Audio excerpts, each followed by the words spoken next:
Notre travail s'articule autour de plusieurs outils qui sont la photographie, mais aussi la peinture, le dessin, la vidéo et l'écriture. Donc d'abord, je pense qu'en habitant à Arles, on est forcément sensible à l'architecture. Puis nous est venu à un moment donné de travailler sur l'architecture des bords de mer et on a fini par travailler sur la Grande Motte. C'est là qu'on a plus ou moins fait nos armes sur le travail des lignes.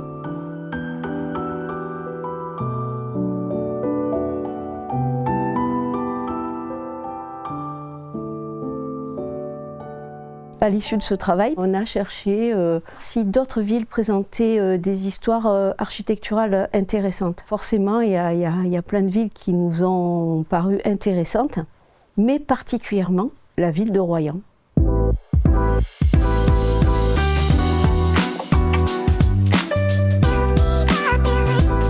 Ce qui est original à Royan, c'est vraiment la façon dont cette architecture, elle mêle des influences qui sont différentes. C'est-à-dire qu'il y a à la fois de l'architecture d'avant-guerre, bien sûr, toute la période balnéaire, les villas 1900, les villas des années folles aussi, et puis surtout cette architecture de la reconstruction qui elle-même va mélanger des styles différents. À la fois l'héritage du mouvement moderne, donc les toits terrasses, les pilotis, mais aussi l'influence de l'architecture brésilienne, et en particulier ça se voit dans l'utilisation de la couleur, dans l'utilisation des courbes aussi, une certaine forme ludique dans l'usage du béton également. Donc tous ces éléments-là qui donnent vraiment une spécificité en fait à cette architecture royanaise.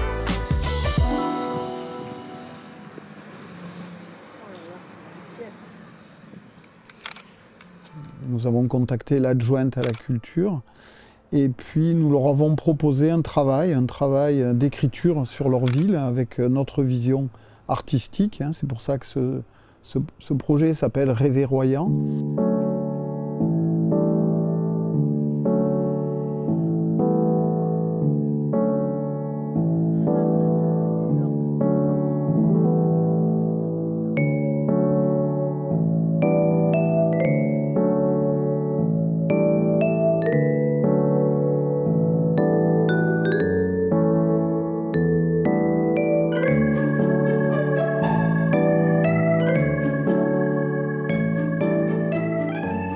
La ligne est courbe, alors par contre il faut que je fasse mon réglage.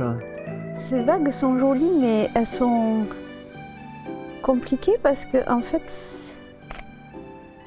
ça se mange, c'est mangé par le désordre.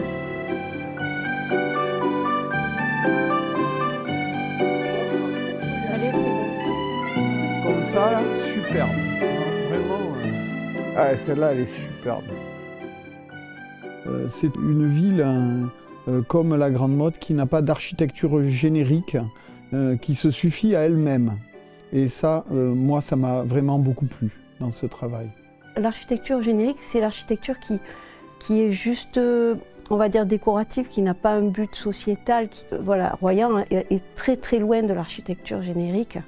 Après le bombardement, quand les gens se sont retrouvés sans logement, il y avait à peu près toutes les catégories de population qui se retrouvaient dans cette situation.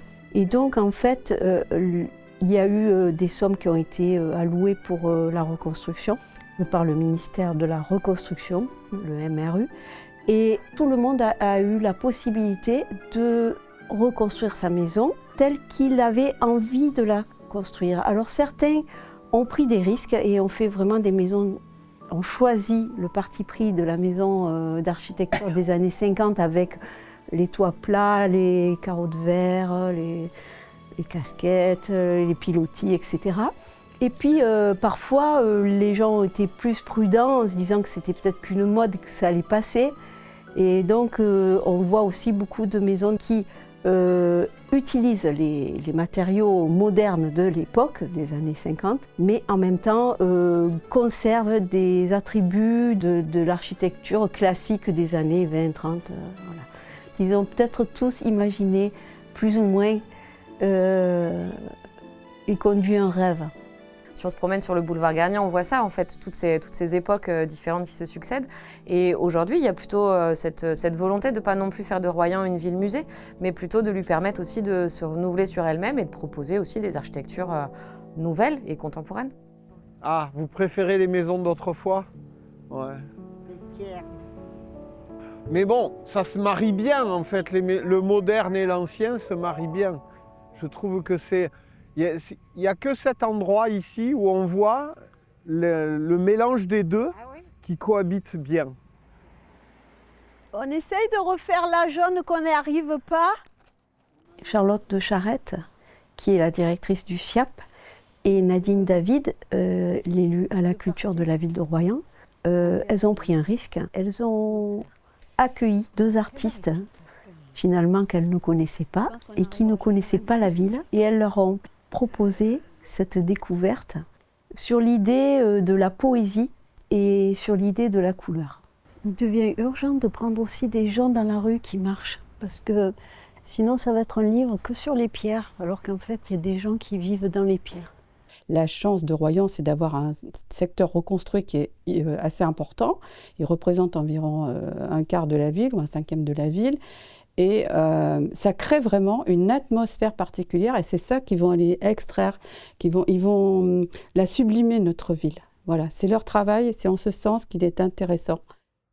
Nous nous sommes mis à la place en fait des gens qui se promènent et qui découvrent à mesure en fait cette architecture. On l'a prise celle-là plusieurs fois. C'était vraiment dans l'idée une déambulation. Lorsqu'on prenait en photo une maison, on laissait un avis de passage dans la boîte aux lettres en disant voilà, on a photographié votre maison, on est en train de travailler sur une exposition qui s'appelle le Rêver Royan. Tous ces échanges nous ont nourris et ont nourri notre créativité. On s'est dit que peut-être vous voudriez bien répondre à quelques questions concernant votre maison, concernant la vie à Royan, si ça vous dit. C'est un échange libre. Hein. D'accord. Aller vers les autres et aller vers ce qui nous paraît intéressant, c'est vraiment la base de notre création artistique. Il y a énormément de maisons qui ont échappé au bombardement et qui sont vraiment très jolies, très originales. Il y a vraiment de tout. Hein. Donc ça crée une espèce de tolérance ou d'harmonie entre des époques, entre des personnes. En fait, on dirait que c'est une ville très ouverte dans l'esprit. Vraiment, on a eu beaucoup de chance parce qu'on a rencontré beaucoup de personnes. Et bonjour, nous voilà. Bonjour. On adore regarder les... Oh, regarde ce détail, on ne connaissait pas. On se régale, on a arpenté Royan de long en large et en travers. Et toujours on cherche les petits détails. Ouais. On se dit, oh, qu'est-ce que c'est joli, mais qu'est-ce qu'on aime ça, c'est adorable. Qu'est-ce qu'elle est jolie. Et nous, on a le coup de cœur.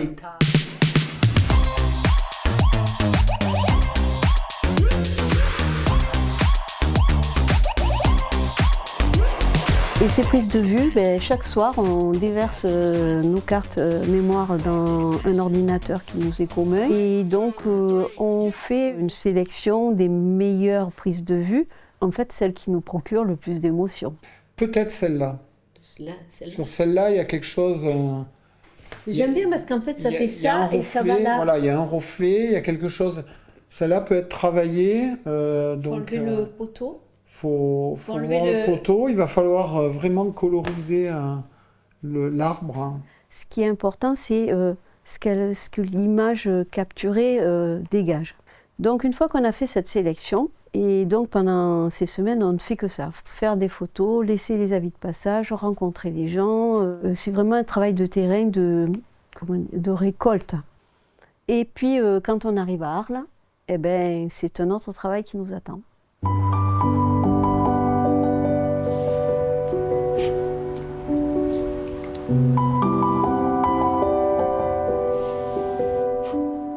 Je vais reprendre le ciel à l'aquarelle. On va mettre un peu de bleu, après tu le travailleras. Est-ce qu'on garde cette maison? Non. Marque-la, après on le travaillera sur l'ordi. C'est un travail qui est mixte. On manipule autant la peinture, l'aquarelle, le pastel, les collages, les sculptures et la photographie. Et en fait, ensuite, c'est tout un travail de post-production qui est très long. On peut travailler tant sur l'ordinateur que sur une épreuve tirée sur papier et reprise ou en trait ou en couleur à la main. Et ensuite, nous scannons une partie, certaines n'en ont pas besoin, mais une partie des images sont scannées. En fait, on nous demande comment on fait notre travail et la plupart du temps, on répond qu'on peint nos photos. C'est vraiment un parti pris de notre part de réaliser ce travail. Justement, on dit à la lisière entre la peinture et la photographie. Pour ce projet, il y a environ 1600 photos qui ont été sélectionnées, cadrées. À partir de ces 1600 photos, vous avez 800 photos qui sont dans le livre et qui illustrent Rêver Royan. Nous en avons gardé 33. Et ces 33 images, c'est celles que nous vous proposons au SIAP. Et également, on accompagne toujours nos images de texte qui sont à la fois nos idées, ce qui nous est venu en tête, et puis aussi des poésies. Nous avons essayé aussi d'y mêler des sentiments écrits que pourrait ressentir le promeneur et pouvoir mettre en mots les sentiments que nous avons éprouvés à découvrir cette ville. Ils ont eu la gentillesse de venir nous voir et de venir visiter Royan. Et en fait, tout de suite, ils ont été séduits par la ville et voilà, ça nous a donné envie de travailler ensemble et de voir ce qu'ils pouvaient proposer comme regard différent justement sur cette architecture. Et en mettant en parallèle avec la Grande Motte, puisqu'on a une histoire qui est un peu proche aussi sur deux villes qui sortent de terre au XXe siècle, deux villes balnéaires avec une architecture contemporaine, différente, mais voilà, de la même époque. Donc je pense que ça a entré en résonance avec leur travail aussi. Je crois que ce qui a fait qu'on a adhéré à leur proposition, c'est quand on a vu leur travail et quand on les a rencontrés. Il s'est produit une véritable rencontre humaine. C'est-à-dire qu'on a ressenti leur sensibilité, on a ressenti leur bienveillance, le regard poétique qu'ils pouvaient porter sur notre ville. Et ils nous ont juste donné envie de travailler avec eux. Voilà, c'est l'histoire d'une belle rencontre.